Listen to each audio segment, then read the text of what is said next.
My question was, in your book, you talk about Jim Morrison, and if you could talk more about that, did you ever meet him? And it sounded like you weren't inspired by his performance. Oh, no, no, no. What he's talking about is in my book, I talk about how I went to see Jim Morrison in like '67, I think, and was sitting there thinking, I could do that.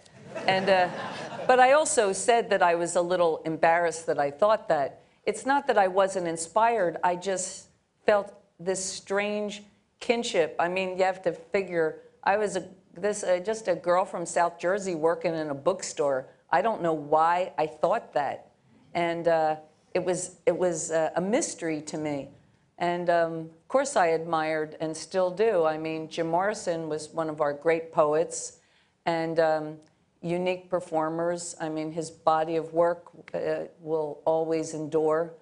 And but it was just why I wrote about it.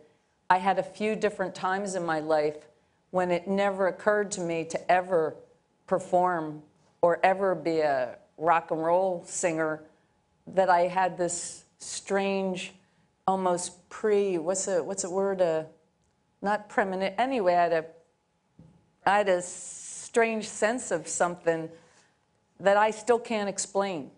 So it wasn't against him, it was trying to examine myself. I did meet him once. It was a kinship then? I did meet Jim Morrison just once. It was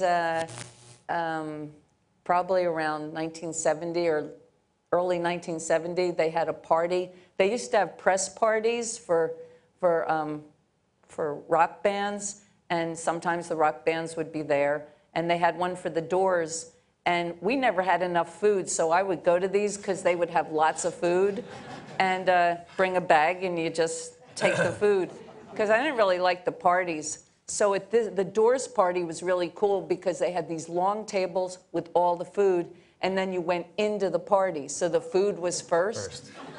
So I had this big bag, and I'm getting food for me and Robert. I'm taking fruit and bread and all this stuff, and then I hear this voice go, "The hamburgers are really good too." And I look, and way at the end, sitting all by himself, was Jim Morrison.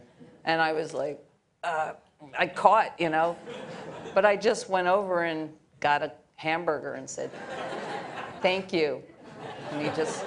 And he nodded, and that was it.